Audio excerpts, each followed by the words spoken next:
چاہنے والے عزیز و اقارب، دوست احباب جو یہاں موجود ہیں، گزشتہ ایک ماہ سے مجھ پر نہ صرف یہ دباؤ تھا بلکہ بارہا اس بات کی یاد دہانی کرائی جاتی تھی کہ صاحب ایک تعزیتی ریفرنس خصوصی طور پر دائرہ ادب و ثقافت اور ڈھاکہ گروپ کی جانب سے ہو۔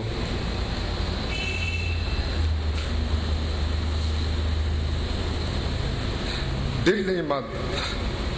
کہ میں تعزیتی ریفرنس بھی کروں گا۔ آپ یقین جانیے آج میں ساتھ نہیں دے پا رہا ہوں اپنے آپ۔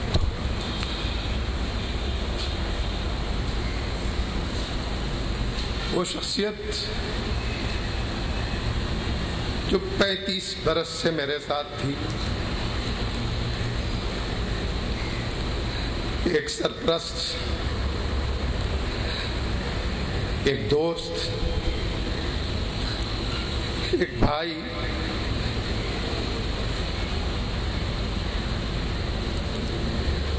ایک باپ کی شفقت کی حیثیت سے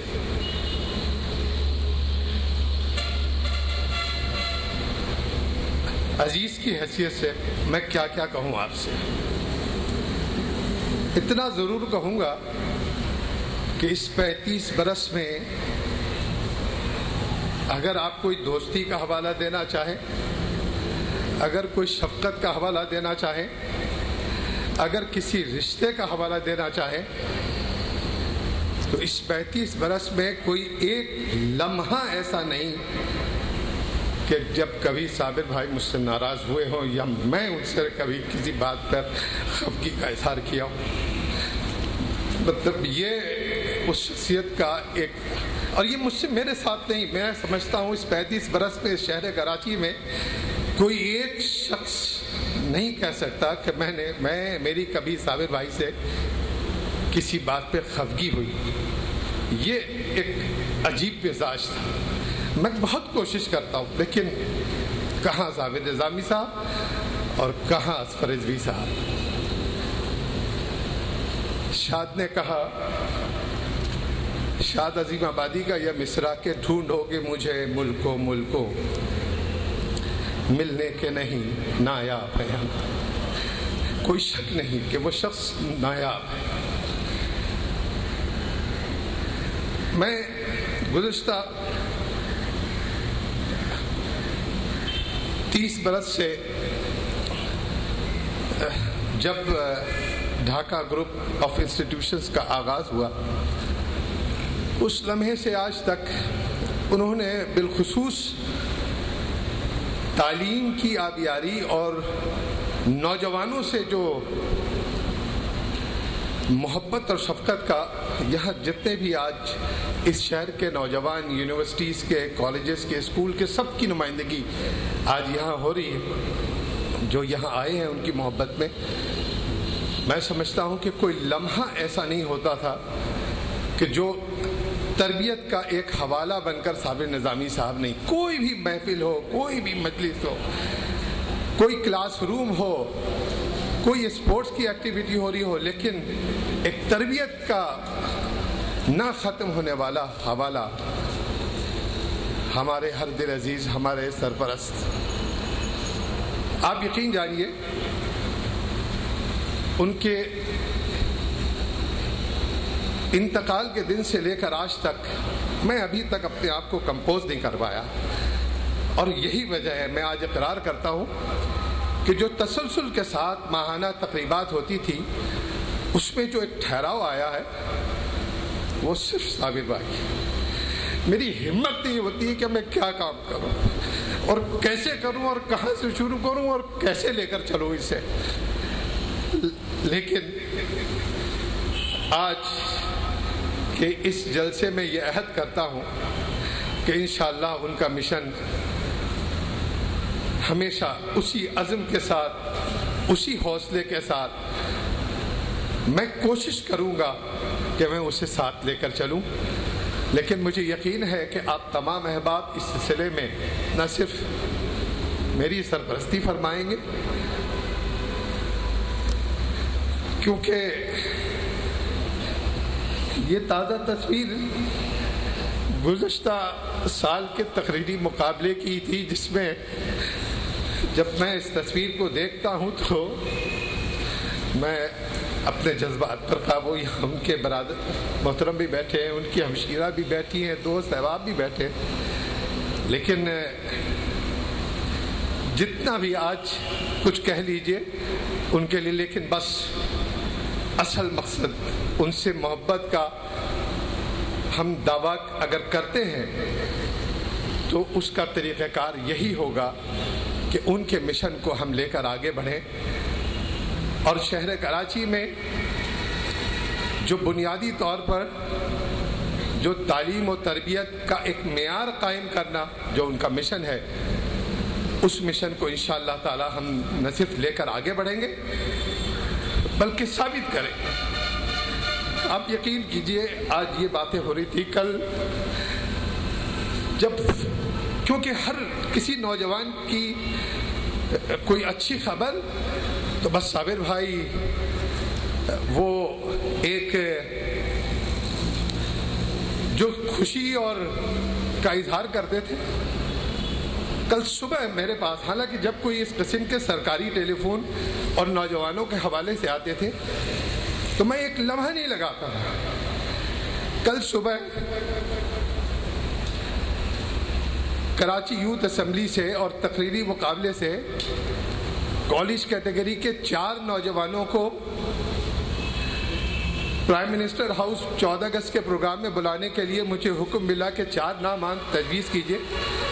آپ یقین کرو بچوں، 6 بجے کی ڈیڈ لائن تھی، مجھے 6 بجے یہ نام دینے تھے۔ یہ اصغر صاحب یہاں بیٹھے ہیں، 5 بجے تک مجھے یہ حوصلہ نہیں ہو رہا تھا کہ میں صابر بھائی سے پوچھے بغیر نام میں کیسے دوں، کس کا نام دوں، لیکن ہمیشہ انہوں نے میرٹ کو ترجیح دی تھی۔ میں نے وہی کام کیا کہ کالج کیٹیگری کے پچھلے سال کے جو ٹاپ کیڈر کے جو 4 بچے تھے ان کا نام میں نے کل رات کو بھیجا، اور سیکیورٹی کلیئرنس کے لیے اب وہ بچے انشاءاللہ تعالیٰ کل جائیں گے۔ وہ بچے 14 اگست کے پروگرام میں وزیر اعظم ہاؤس میں ہوں گے، لیکن صابر بھائی کی روح یقیناً نہ صرف خوش ہوگی ان نوجوانوں کو وہاں دیکھ کر، کیونکہ یہی ان کا مشن تھا کہ بس نوجوان آگے بڑھے، اور اس آگے بڑھنے میں ان کے کردار میں، ان کے عمل میں، ان کے گفتگو میں، ہر ایک عمل میں تربیت کرنا جس میں اسلام کی تعلیمات کا عنصر جو ہے وہ کوٹ کر بھرا ہو، اور سب سے اہم بات اس میں یہ کہ جناب پاکستانیت کا اگر کوئی اس شہر میں ایک بھرپور حوالہ ہے تو وہ صرف ثابت نظامی ہے۔ اللہ حافظ۔ السلام علیکم۔ ہزاروں سال نرگس اپنی بے نوری پر روتی ہے، بڑی مشکل سے ہوتا ہے چمن میں دیدہ ور پیدا۔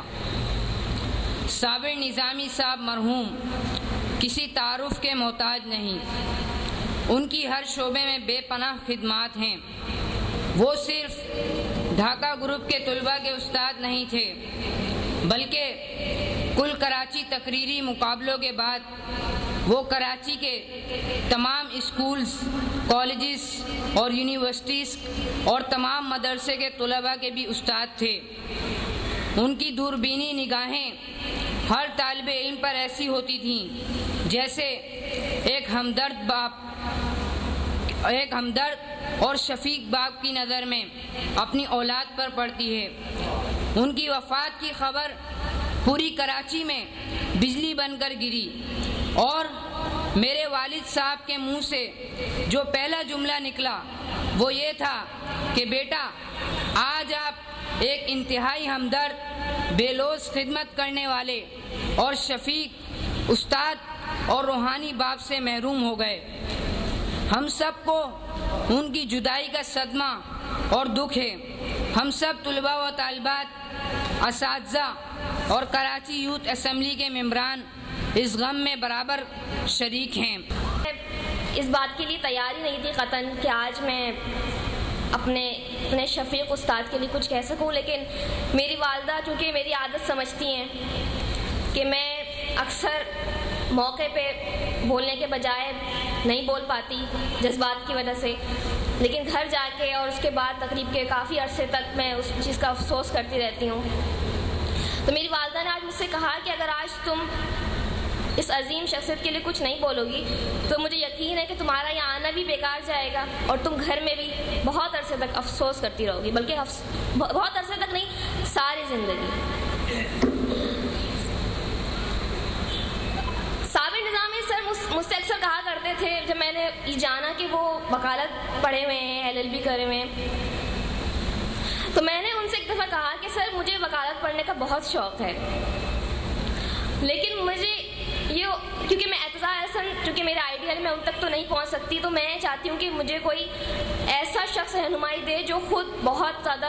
وکالت میں اعلیٰ تعلیم حاصل کی ہو، مجھے آپ سے بہتر کوئی نہیں لگتا۔ تو انہوں نے کہا تھا کہ جب تم وکالت پڑھو تو تم مجھ سے رہنمائی لے لیا کرنا، لیکن ابھی میں فرسٹ ایئر میں ہوں اور صابر نظامی سر کو اللہ تعالیٰ نے بلا لیا، لیکن میں ان سے یہ وعدہ کرتی ہوں کہ میں وکالت ضرور پڑھوں گی انشاءاللہ۔ اور وہ اکثر ہی کہا کرتے تھے جب میں 2010 کے مقابلے میں نہیں جیت سکی تھی تو انہوں نے مجھ سے کہا تھا کہ تم درود شریف کا ورد کرو بیٹا، تم انشاءاللہ اگلے سال ضرور کامیاب ہوگی اگر تم محنت کرو گی، کیونکہ محنت کے بغیر تم کامیاب کبھی نہیں ہو سکتی۔ میں نے ان کی بات گھرا سے مان لی اور اگلے سال میں نے اور محنت کری، تب جا کے میری 8ویں پوزیشن آئی۔ میں نے پھر ان سے کہا کہ سر میں نے تو اتنی محنت کی، تو انہوں نے کہا نہیں ابھی تم اور محنت کرو، اگلے سال میں تمہارا رزلٹ بناؤں گا تو پھر تم اول دوئم سوم میں آؤ گی۔ لیکن میں ان سے یہ وعدہ کرتی ہوں کہ میں اب اور محنت کروں گی اور میں اچھی مقررہ بھی بنوں گی۔ بس میں ان کے لیے یہی کہنا چاہتی ہوں، اور آج تو ایسا واقعی محسوس ہو رہا ہے کہ جیسے ماہر اقبالیات کے لیے اقبال کہے گئے ہوں کہ ہزاروں سال نرگس اپنی بے نوری پہ روتی ہے، بڑی مشکل سے ہوتا ہے چمن میں دیدہ ور پیدا۔ بس میں غلام صابر نظامی سر کو یہ کہنا چاہتی ہوں کہ ہم بہت خوش نصیب ہیں کہ یوتھ اسمبلی کے 7ویں اجلاس میں اپنی وفات سے پہلے وہ ہم سے مل کر گئے۔ خاص طور پر میں صرف اتنا کہوں گا کہ صابر نظامی صاحب بے شک ہماری نظروں سے اوجھل ہو گئے، لیکن وہ ہمیشہ تعلیم کے شعبے میں زندہ اور پائندہ رہیں گے، اور طلباء طالبات انہیں ہمیشہ رہنمائی قیامت تک ملتی رہے گی۔ اسی حوالے سے میں سب سے پہلے اپنے میرے نقطۂ نظر سے انتہائی عظیم شخصیت کہ جن کی کاوشوں سے آج ہم سب یہاں پر مجتمع ہیں، اکٹھے ہیں اور تعلیم کا سورج کھلا رہے ہیں، ہم سب کھلا رہے ہیں، انشاءاللہ تعالی اسی حوالے سے میں ان کے خیالات پیش کر رہا ہوں ایک قطعہ کی شکل میں، اور یہ خیالات میرے پیارے محترم ہم رہنما کہیں گے، ہماری اولاد ہے لیکن ہم رہنما کہیں گے، ان کی طرف سے یہ تصورات سامنے آئے ہیں۔ امید ہے کہ آپ لوگ اسے دل کی گہرائیوں سے سماعت فرمائیں گے۔ غلام صابر نظامی بن کر جہان میں آ گئے تھے آپ، غلام صابر نظامی بن کر جہان میں آ گئے تھے آپ، متاع تعلیم کو سجا کر چمن میں پھیلا گئے تھے آپ، متاع تعلیم کو سجا کر چمن میں پھیلا گئے تھے آپ، اسی لیے گلستان اصفر، اسی لیے گلستان اصفر سجا ہوا ہے جہان میں، اسی لیے گلستان اصفر سجا ہوا ہے جہان میں، سجا رہے گا یہ تا قیامت، یہ پھول مہکا گئے تھے اب۔ اور اس کے بعد میں بڑے خلوص دل، خلوص نیت اور خلوص محبت سے اپنے پیارے سرپرست، اپنی پیاری اولاد جناب اصغر رضوی کو خراج عقیدت پیش کرتا ہوں کہ آج انہوں نے حق ادا کر دیا اور صابر نظامی کو ہمیشہ ہمیشہ کے لیے ہم لوگوں کے درمیان تعلیمی نقطۂ نظر سے زندہ و پائندہ کر۔ اور اگر آپ کہیں تو میں اپنا ہی پڑھتا ہوں۔ اسی حوالے سے میں نے کوشش کی ہے میں اپنے جذبات پہ کیسے قابو رکھ سکتا ہوں، لہذا 4 مصرے جو اللہ تعالیٰ نے ہمیں تخلیق کرنے کے قابل بنا دیے آپ کے سامنے پیش کر رہا ہوں۔ یاد آئے گی ہمیشہ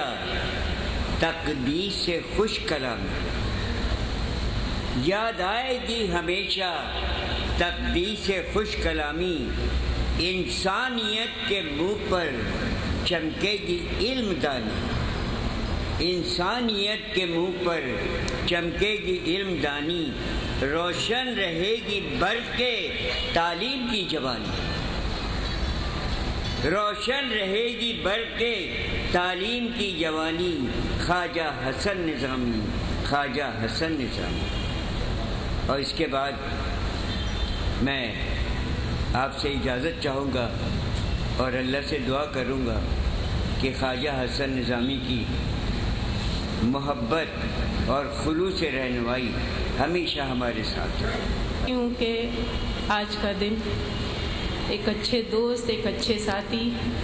ایک اچھے انسان سر رضوی صاحب جب بول رہے تھے اور ان کی زبان ظاہر ہے ساتھ نہیں دے رہی تھی، میں تو اپنے آپ کو بہت کمزور سمجھ رہی ہوں اس جگہ پر، لیکن کچھ وہ ایک ایسے دوست، ایک ایسے انسان جو ہم سے جدا ہو گئے ہیں، لیکن ان کی باتیں، ان کی یاد ہمارے دلوں میں ہمیشہ رہے گی۔ میں نہیں سمجھتی کہ کوئی ان کی باتوں کو بھول سکتا ہے۔ اسپیشلی میں نے 5 سال ان کے ساتھ بہت قریب رہ کر کام کیا، بہت زیادہ کلوز، ایک ہی ٹیبل پہ ہم بیٹھتے تھے۔ اس دوران کا جو سفر ہمارا گزرا، لڑے بھی ہم بہت، لیکن پھر دوست بھی ایسے بن گئے جو آج ہم سمجھتے ہیں کہ کوئی ان کی یاد کو ہمارے دل سے نکال نہیں سکتا ہے۔ بے انتہا چاہنے والے، ٹوٹ کر چاہنے والے اور بے لوس۔ میں کتنا بھی ان سے لڑ لیتی تھی، کبھی وہ جواب نہیں دیتے تھے اور ہمیشہ ہنس کر اس بات کو وہ کر لیتے تھے۔ سب سے آخری جو ان کی ہماری ملاقات ہوئی تھی نیشنل ہاسپٹل میں، ہم 1.5 گھنٹے تک ان کے ساتھ بیٹھ کر باتیں کرتے رہے، بے انتہا خوش ہوئے۔ آخر میں ان کا وہ بیٹھ گئے بالکل جذبات میں اٹھ کر، کہیں گے نفیس میں تمہیں سلوک مار رہا ہوں، میری وہی ان سے آخری ملاقات ہوئی، میرا ہاتھ انہوں نے پکڑ کر اپنے پاس رکھا، وہ لمحہ میں زندگی بھر نہیں بھول سکتی۔ اللہ تعالیٰ ان کو جنت میں جگہ دے، ہم سب کو صبر عطا کرے، ان کے لواحقین کو صبر عطا کرے۔ Thank you. مدعو کیا گیا کہ میرے انتہائی شفیق استاد غلام صابر نظامی صاحب کی یاد میں ہم ایک تقریب، ایک تعزیتی ریفرنس منانے جا رہے ہیں، اور مجھ سے سارے خیال کا جناب فہیم بھائی نے پوچھا، تو میں وہ الفاظ تلاش نہیں کر پا رہا تھا جن کا استعمال کرتے ہوئے میں اپنے تاثرات بیان کروں اور اپنے انتہائی شفیق استاد کو خراج تحسین پیش کروں کہ وہ عظیم استاد کہ جب اسکول لیول پر مقابلے جیتنے کے بعد میں کالج لیول پہ آیا اور ایک طرح سے تقریری مقابلے میں میرا سفر تھم سا گیا، تو 2008 میں مجھے آل کراچی اسپیچ کمپٹیشن کا علم ہوا اور میں نے اس میں حصہ لیا۔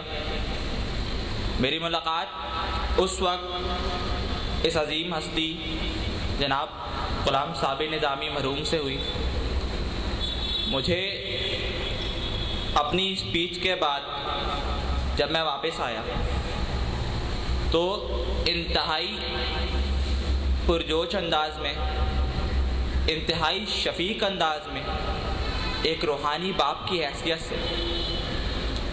جس طرح سے سر نے مجھے سراہا اور کہا بیٹا اپنے ان خیالات کو آگے بڑھنے سے کبھی مت روکنا. کبھی کسی مقابلے میں جاؤ، کسی کانفرنس میں جاؤ، کسی بھی جلسے میں جاؤ یا کسی بھی ایسی محفل میں جاؤ جہاں تعلیم کے زیور بکھرے پڑے ہو تو انہیں سمیٹنے میں کبھی ہچکچانا نہیں. مجھے یاد ہے کہ سر نے جب کراچی یوتھ اسمبلی فارم کی اس کے بعد تواتر سے یوتھ اسمبلی کے اجلاس بھی ہوتے رہے اور مختلف سیمینار بھی ہوتے رہے، تو انتہائی شفیق استاد کی حیثیت سے ہماری سرپرستی کرتے رہے. چاہے یوتھ اسمبلی کا اجلاس ہو یا کوئی سیمینار ہو، میری جب بھی ان سے ملاقات ہوتی تو ہمیشہ اپنی اولاد کی طرح مجھ سے برتاؤ کرتے. کہ جب مجھے یاد ہے حالیہ سیمینار جب وہاں پر ڈاکٹر پیرزادہ قاسم اس میں چیف گیسٹ تھے، تو مجھے پروفیسر غلام صابر نظامی صاحب نے بلایا اور مجھے کہا وقار بیٹا ڈاکٹر صاحب کے ساتھ رہنا جب تک وہ یہاں موجود ہیں اور دیکھنا انہیں کسی چیز کی کمی محسوس نہ ہو، کہ انہیں کراچی یوتھ اسمبلی کے نوجوانوں سے کوئی شکایت نہ ہو، کہ انہیں ایسا نہ لگے کہ یہ نوجوان جو اس یوتھ اسمبلی کو چلا رہے ہیں وہ باشعور نہیں. آج ہمیں اس عزم کی ضرورت ہے. آئیے اس دروازے سے نکلنے سے پہلے یہ عزم کر کے نکلے کہ جب آگے اس کراچی یوتھ اسمبلی کو فارم کر لیا گیا اور اب آگے اسے لے کے چلنا ہے تو انشاءاللہ تعالی سر غلام صابر نظامی صاحب کے اس مشن کو ہم بھرپور طریقے سے کامیاب بنائیں گے اور علم دوستی، قلم دوستی، کتاب دوستی کے مشن میں اپنے آپ کو پیچھے نہیں ہٹائیں گے. ایک گزارش کروں گا میں سر اسفر رضوی سے کہ پروفیسر غلام صابر نظامی صاحب کی عظیم شخصیت کو خراج تحسین پیش کرتے ہوئے انشاءاللہ تعالیٰ ابھی کل کراچی تقریری مقابلہ 2011 ہونے کو جا رہا ہے، تو اسکول کیٹیگری، کالج کیٹیگری اور یونیورسٹی کیٹیگری کے فاتحین کو غلام صابر نظامی شیلڈ سے نوازا جائے. بہت شکریہ.